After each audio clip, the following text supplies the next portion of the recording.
Okay. So we gonna keep going, Bookies. These forms, okay.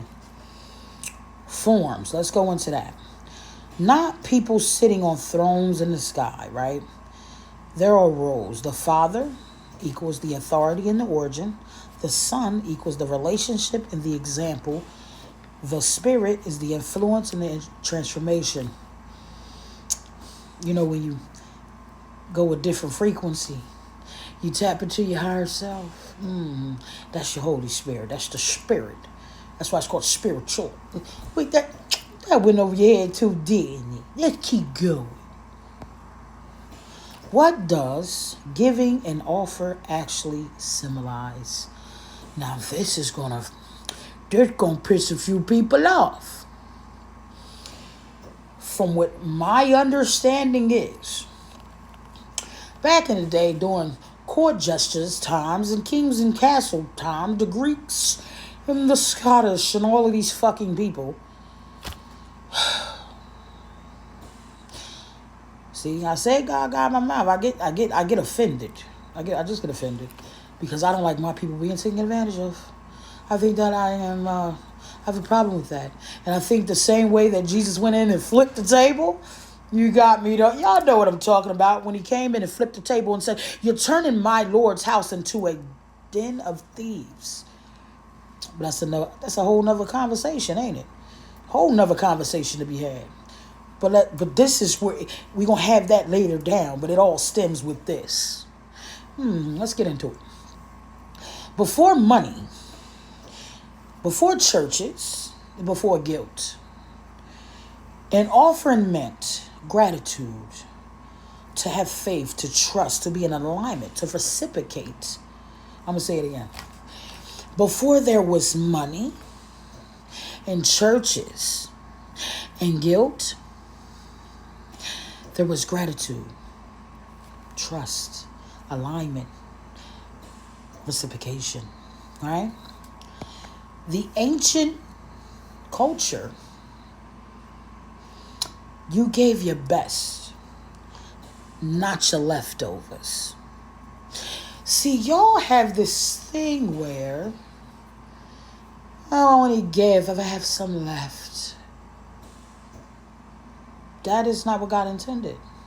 Let me teach. Let her cook. Okay? You give your best. So, for example, because sometimes you got to give people examples because they get it mixed up. I was in a room with several people. I seen a woman that did not have on proper shoes. Her shoes had holes in them. They were like 30, 50. And I got on $150 pair of sneaks. And at the time I would work, so I had like a bag on me. I had work stuff in it, extra slides, stuff like that. I looked at this woman. I took the shoes off my feet and gave them to her. And I put my slides on. What I did was I gave unapologetically. Yeah, my shoes cost $150. In the back of my mind, I knew she needed them more than I. And I knew that the position I was in life, that God was going to return that tenfold. So I wasn't losing nothing. It was material gain. That's going to come right back to me. So when God says an offering, it's give your best. You don't give crumbs. You know how offensive that is? If I come into a restaurant and I'm a homeless person and it's about to shut down and you reach in a pot and you scrape the barrel and you give me that, when all you had to do was go in your freezer because you got to open up tomorrow, so I'm sure you got food prepped. I need you to give me the fresh food. I need you to cook me something. Even if you don't cook me something, just give it to me. I'll go cook it myself. We got to retrain our minds. The world has become so material based that if people don't see you with it, you ain't got it. If they don't see you doing it, you ain't doing it. And it's so sad that it's like that. It just hurts my feelings, right? So it symbolizes, I recognize that life is not just mine, right? So offerings were made, not money. Money wasn't given. That wasn't a thing. They had gold and other things. I call myself, I'm trying not to cuss because I'm trying to get a point across. But this topic just, it grinds my gears. How selfish humanity has become. And they say, a lot of people like, well, why Ra? Ra sits at home. I know she worked, but she's sick. How is she doing? How is she surviving? How is she taking care of stuff? Because I understood the assignment. And I don't lack. I know, when I say I'm tapped in. Third eye been open. So what I need, all I got to do is ask for it. God don't see me without. That's not a thing. And it wouldn't be a thing if you knew better, you do better. That's all I'm saying. I'm not bragging. I'm giving you the game, Ghost. So instead of trying to get this money and you put it in the bank and you save it and you hold on to it, a lot of times you hold on too tight to something, you lose the grip. God said the same way I give it to you, I take it from you. Another example. Let's get into it. Now, I don't usually speak on gorilla and all that old nonsense. Because I ain't into all that. That ain't the thing I'm into, y'all, I speak on what's the stuff that I think is, whatever. But this is an example of that. Now, God put growth. Everybody's like, she ain't got to take care of nothing. Yes, she did. She didn't understand the assignment. She was on an assignment. Okay, you have a family. I'm going to tell you how the assignment works, right? You get one person in your family to make it right for the whole generation. One. Everybody is not chosen. It's a pick of the litter. Right? So out of how many brothers and sisters? About 9 of them, they said. God said, I'm going to take her. Because she's the closest one to being in alignment. He took her right on out the hood and he made her somebody. And said, once you get where you going, you know how people get where they going, they look back and say, F the rest? That wasn't what God intended for people to do. Now, the right way she was supposed to do it was she was supposed to go get rich, come back, make sure the family good.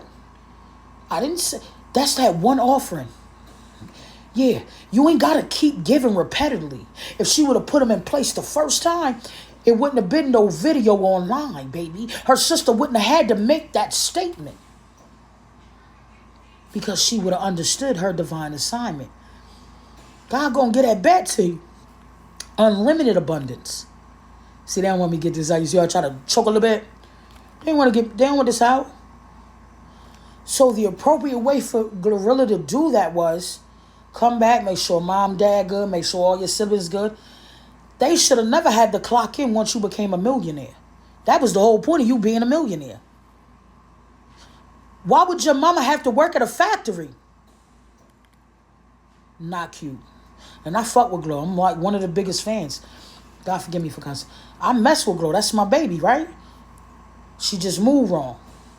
She's not a bad person. She just pivoted a little bit. She forgot the assignment.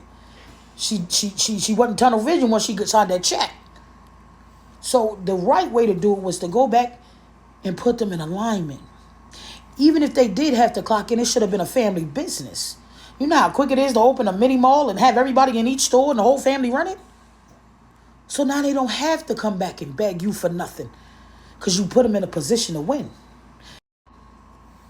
Right? So now you got to double back. Now she got to double back and make it right when she could have did that from jump. So yes, she is obligated to take care of the family because they were the less fortunate. You don't get money and say F the team because they were with you shooting in the gym. Your siblings ain't your parents. They didn't have to raise you. Like, let's be real. Y'all was together. So that's what I mean by giving. She went back. She made it right. You feel me? Kudos to them. But that's a prime example of people like, oh, is she not? Oh, yes, she did. Yes, she did. Because that's the way God had it. When God puts me in a position, right? Because I'm there. I'm on my way. I'm going to make sure the whole hood eat. You hear me? That's the whole point of it. You see, it gets me angry. This offering thing. You taking from the poor to... You know what? Let me just keep going. Offerings were food, animals, grains, your time, your service. Praying for somebody is an offering. Sitting with somebody in the sickly and the shut in, that's an offering. Taking food to somebody's crib, here, baby. I know it's Thanksgiving. I had 2 turkeys. Here, one. You broke even. You didn't give them crumbs. Right? Animals. Same give and take. I believe back then they was making like coats and jackets and shoes and stuff. It's the same narrative. God would want you to go into community and give unapologetically. Not embarrass these people. He didn't put a price tag on it. You did. Humanity did. Right? Keep it going. It was never about paying God, right? Why would God need payment? He's God. It's God. It's source. Unlimited access. Why would he need money? God never asked for money from the poor. He would never do that. And I say he in the terms, you get what I'm trying to say. All right. It was about acknowledging dependence and respect. The abuse came when the offerings turned into fear-based obligations. What they mean by that, if you don't give your 10%, you gonna lack. Oh, we need a building fund. You start making these people feel bad if they can't give 10%. Nobody said that. Read your Bibles and you would know nobody said that. Those folks in the Bibles, when they gave in reciprocation. The one folks said, I'll give if God look over me. That was the only reason he was going to give. Oh, right? So we just going to keep moving along because this here is real. Institutional profit. Now, when it goes to the temple, the churches, the physical building, right? That's something man-made. And they made it institutional for you to get profit off it because now you got to pay the rent. You got to keep the lights on. You got to do all this extra stuff. Ain't nobody tell you to do that. Ain't nobody tell you go in that building. You can put a tent up ahead church. How'd you lose you? You want to add all these stipulations and then you expect the poor to finance your holy house and your Benz truck and your Chanel suits. You're dead wrong. You're dead wrong. Y'all know y'all wrong. Spiritual extortion. And they go, well, all my life I keep giving my tithes and I can't keep the lights on. You're being extorted.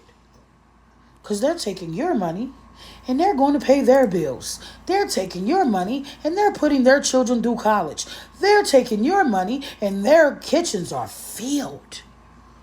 Have you seen how they dress lately? They got ATMs in the church, y'all. You ought to be ashamed of yourselves. But we gonna keep going. What is the originality of offerings? Offerings predate the Bible. They exist in every ancient civilization. Because humans instinctively knew, if I'm connected to something bigger than me, I should honor it, right? Offerings were a relationship practice, not a transaction. Keep going. Right? We gonna get into it because, baby, I don't play about this. I don't even play like this. I want to bring y'all the truth. We're not going to sit here and pretend anymore. I want you to know what it is. I want you to dissect it yourself. Which one am I on? Right here. Right here. I want you to dissect it yourself. You know? All right, so let's get back into this. Excuse me. I don't know what y'all doing, but go ahead, grab y'all drinks, y'all, you know,